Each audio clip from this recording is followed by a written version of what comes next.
Hadhara wetu wa leo unazungumzia ibada iliyosahaulika, ambayo ni ibada yenye ajiri kubwa, bali ukiangalia mara nyingine Allah ibada hii amekupeleka kwenye janna moja kwa moja. Nayo ni ibada ya jabrul khawatir, ibada ya kuziunganisha na kuzituliza na kuzipa matumaini fikra na nyoyo za watu, kuiunganisha mioyo iliyovunjika. Mtu ambaye amedhalilika kwa matatizo yake alionayo, amekuwa mnyonge, wewe ukamwambia maneno tu, ukakaa na yeye ukampa maneno ambayo yakamtengeneza mpaka akarudi kwenye uhai, akawa na nishati. Ibada hii ni ibada bora sana, ni katika ibada ambazo zinatengeneza maisha ya mumin na kuikaribia janna kwa njia rahisi zaidi.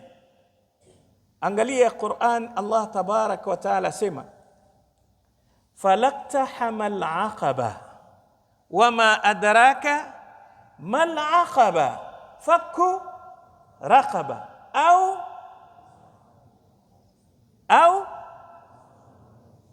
it'amin dhi masghaba yatiman dha maqraba au miskinan dha matraba thumma kana min alladhina amanu.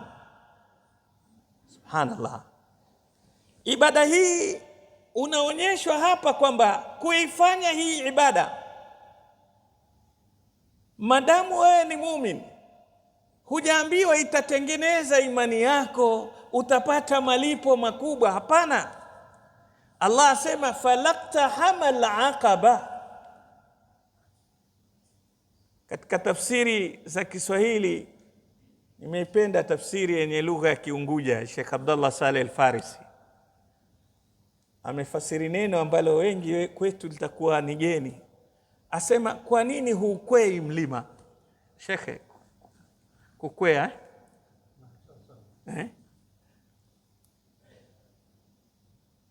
Sisi tungefasiri pengine, kwa nini hupandi mlima sijui nini, lakini akwambia kukwea manake unaufikia mwisho, hufiki kileleni kwenye mlima.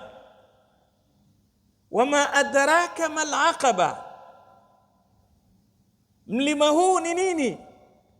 Fakku raqaba, kuondosha au kuvuka mlima huu ni pale kuna mtu uko kwenye utumwa. Zamani ilikuwa ni tabia watu wakiuzwa na kununuliwa, mtu uko chini kama slave, wewe ukenda ukamkomboa ukamwacha awe huru.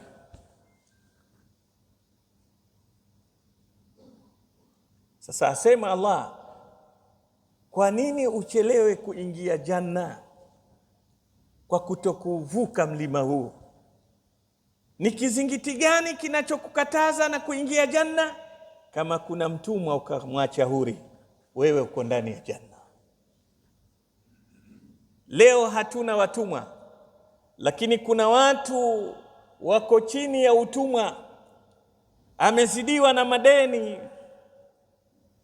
Kuna mtu ameshindwa,